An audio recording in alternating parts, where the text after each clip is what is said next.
Hi friends, நம்ம இந்த வீடியோவில் சுவையான குடமிளகா கிரேவி தான் பார்க்க போகிறோம். வாங்க எப்படி செய்யலாம் பார்க்கலாம். ரொம்ப சிம்பிளானது.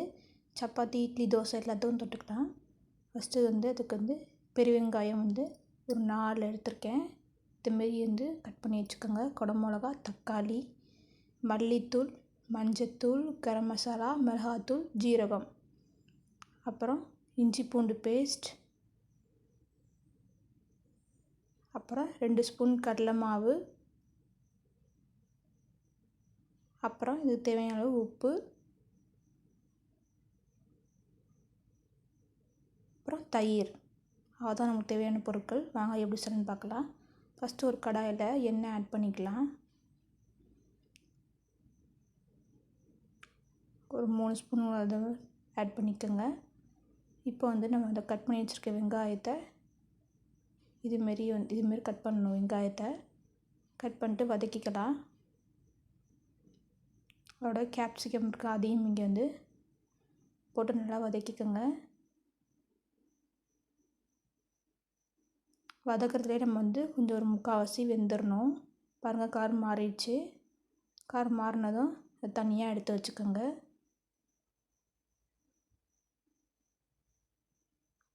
ஆறட்டும். இப்போ வேறு கடாயில் எண்ணெய் ஆட் பண்ணிவிட்டு தாளிக்கிறதுக்கு ஜீரகம், அப்புறம் ஒரு 2 வெங்காயத்தை பொடிசாக கட் பண்ணி வச்சுருக்கேன். அதையும் நம்ம இதோட ஆட் பண்ணிக்கலாம். ரொம்ப போடணுன்னு தேவையில்லை, 2 ஏற்கனவே போடுறோம். ஆனால் சும்மா ஒரு வெங்காயம் 2 வெங்காயம் போதும். பெருசாக இருந்தால் 1, சின்னதாக இருந்தால் 2 ஆட் பண்ணிக்கோங்க. நல்லா வதக்கிக்கோங்க. கொஞ்சமாக உப்பு போட்டு நல்லா வதக்கிக்கோங்க, சீக்கிரம் வதங்கிடும்.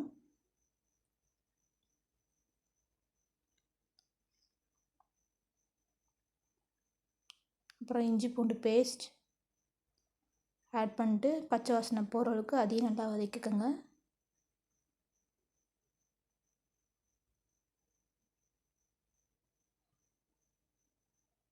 அது நல்லா வதங்கினதும்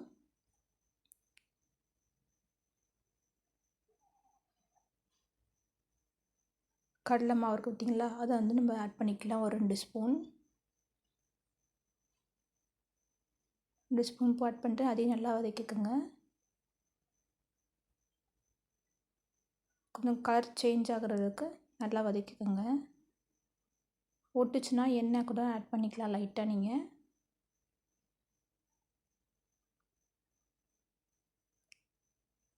இந்த வாசனை வர வரைக்கும், இந்த கடலை மாவோட ஸ்மெல் வர வரைக்கும் நீங்கள் நல்லா வதக்கிக்கணும்.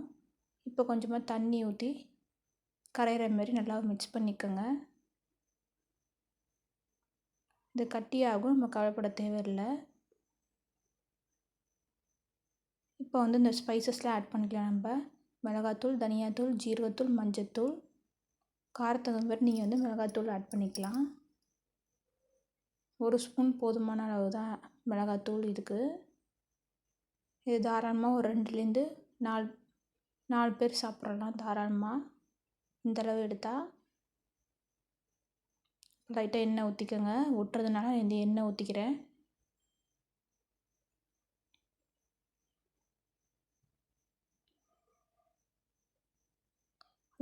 பச்சை வாசனை போகிற அளவுக்கு, மசாலா ஸ்மெல்லாம் போகிற அளவுக்கு நல்லா ஒரு 2 சிம்லேயே வச்சு நல்லா வதக்கிக்கோங்க.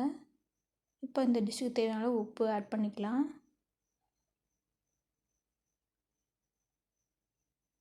போகிற நல்லா வதங்கிருச்சு. இப்போ தக்காளி ஆட் பண்ணிக்கலாம். ஒரு தக்காளி போதும்.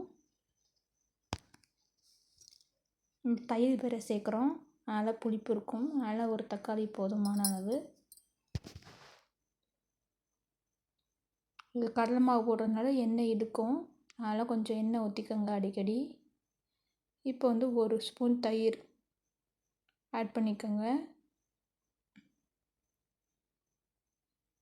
ஆட் பண்ணிட்டு அதையும் நல்லா மிக்ஸ் பண்ணிக்கோங்க.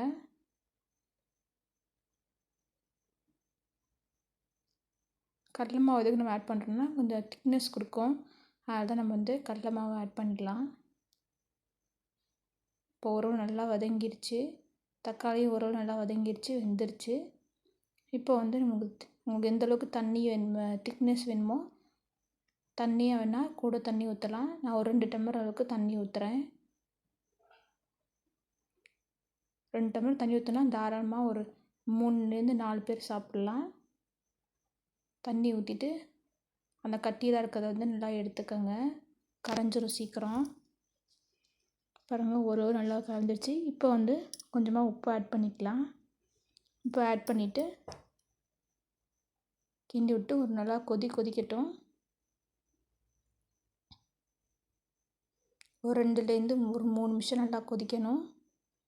பாருங்கள் நல்லா கொதிச்சு நல்லா திக்காக இருக்குது.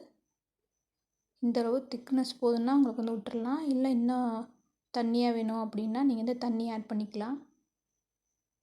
இப்போ வந்து கடைசியாக வதக்கி வச்சோம் பார்த்தீங்களா, ஒரு நல்லா வெங்காயம் கேப்சிகம் எல்லாம் வதங்கியிருக்கும். அதை வந்து இதோட நம்ம ஆட் பண்ணிக்கலாம். ஆட் பண்ணிட்டு ஒரு 2 நிமிஷம் சிம்லேயே வச்சு கொதிக்க விட்டால் அவ்வளோதான், ரெடி ஆயிடுச்சு. சுவையான கேப்சிகம் கிரேவி. நீங்களும் வீட்டில் ட்ரை பண்ணி பார்த்துட்டு எப்படி இருந்துச்சுன்னு கமெண்ட் பண்ணுங்கள். தேங்க்யூ.